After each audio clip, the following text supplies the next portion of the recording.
숭정제 1611에서 1644 중국 명의 16대이자 마지막 황제로서 묘인 사종, 의종 등으로도 불린다. 즉위 초기에는 전횡을 부리던 환관 위충현의 세력을 제거하고 정치를 개혁하였으나 중기 이후에는 다시 환관들을 중용하여 당쟁이 격화되었다. 그 결과 후금의 침입과 농민반란 등을 촉발시켜 1644년 이자성이 이끄는 농민반란군이 베이징 북경을 점령하자 자살하였다. 중국 명의 16대 황제이자 마지막 황제이다. 이름은 줄검이며 묘호는 청에서는 회종이라고 했으며 명의 유신들이 세운 남명에서는 사종이라고 했다가 뒤에 의종으로 바꾸었다. 중국에서는 사종이라는 묘호가 일반적으로 쓰인다. 숭정이라는 연호를 사용하여 숭정제라고 불리며 시호는 청에서는 장렬민왕제, 남명에서는 소천역 도강명각검 규문분무도님 무효열 황제라고 했다. 1611년 2월 6일 명의 14대 황제인 태창제의 5째 아들로 태어났으며 15대 황제인 천계제의 동생이다. 1622년 신왕에 봉해졌고 1627년 8월 천계제가 후손이 없이 죽자 그의 유언에 따라 황위에 올랐다. 그는 즉위 후에 천계제의 총의를 믿고 전횡을 부리던 환관 위충현의 세력을 제거하여 국정개혁을 단행하였다.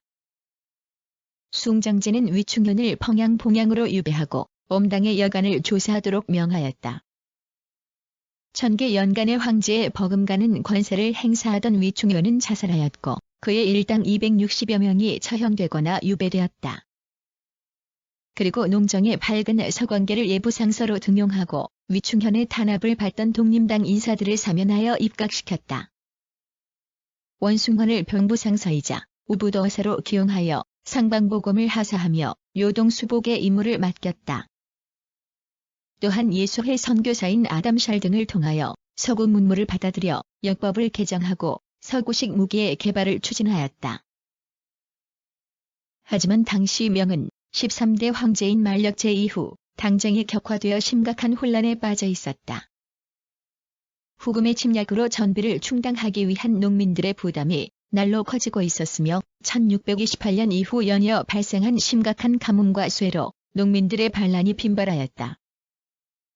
농민들은 부호들의 식량을 탈취하고 관리들과 충돌하면서 폭동을 일으켰으며 점차 명왕조의 반기를 드러내기 시작하였다.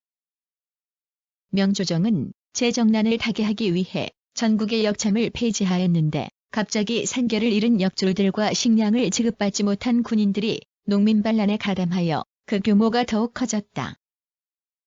숭정제는 홍승주, 조문조, 진기후, 노상승, 양사창, 웅문천 등을 잇따라 파견하여 반군을 토벌하려 했지만 성과를 거두지 못했다.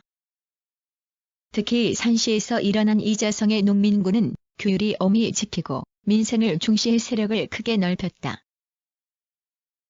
숭정제는 천계제와는 달리 매우 검약한 생활을 하며 정무에 힘을 쓰며 명을 다시 부흥시키려 했다.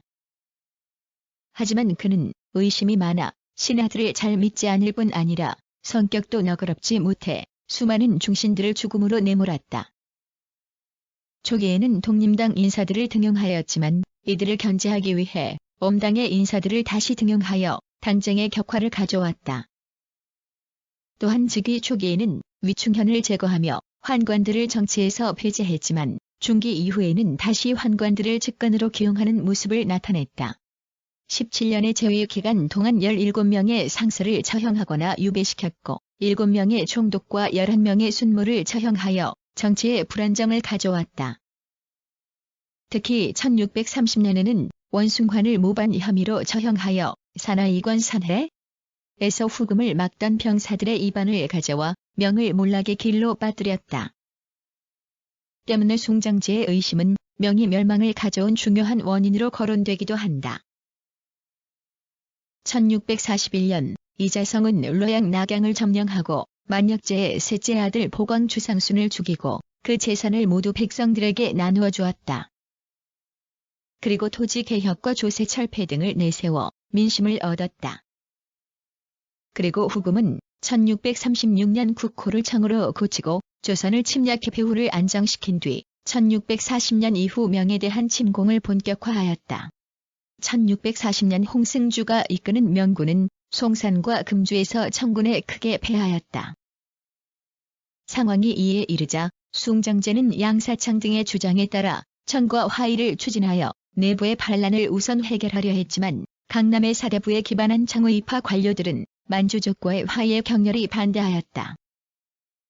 그 과정에서 병부상서 진신갑이 청과 화의를 진행하였다는 사실이 드러나자 숭정제는 그를 처형하였고 명조정은 더욱 혼란에 빠져들었다.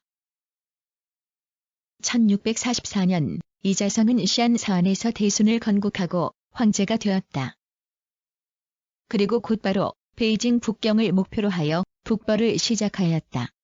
4월에 이르러 다통 대동이 함락되고 베이징 북경이 위협되는 상황에 이르렀다. 진현과 광시정 등이 난징 남경으로 천도할 것을 권했지만 숭정제는 이에 반대했다. 그리고 오삼계를 평서백으로 삼아 베이징 북경의 방위를 맡겼다. 하지만 신료들은 속속 반란군에 투항하였고 4월 21일에는 베이징 북경이 포위되었다.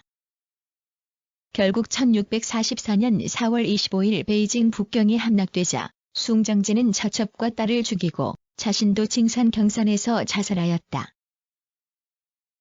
그의 시신은 창평의 전귀비의 묘에 합장되었다가 청에 의해 황제 묘역의 사릉이 조성되어 안장되었다. 청은 베이징 북경을 점령한 뒤 숭정제를 황제의 예에 따라 다시 장례를 치르고 신민에게 3일 동안 상복을 입도록 하였다. 그리고 장렬민 황제라는 시호를 내리고 묘를 회종이라고 하였다. 당시 청은 산하이관 산해관의 방위를 책임지던 오삼계의 투항으로 대순의 군대를 물리치고 베이징 북경으로 진입할 수 있었다. 숭정제에 대한 장례를 치러 자신들의 입관을 정당화하고 나아가 이자성을 역적으로 몰아토벌하려는 명분을 얻으려 한 것으로 여겨진다. 한편 명의 유신들은 난징 남경에서 황족인 주유승을 옹립하여 명의 부흥운동을 전개하였는데 이를 남명이라 한다. 남명의 황제인 홍광제는 숭정제에게 소천역 도강명각검 규문분무돈 임무효열 황제라는 시호를 내리고 묘를 사종이라 하였다가 의종으로 바꾸었다. 그리고 이대 황제인 육무제 때에는 묘를 위종으로 바꾸었다.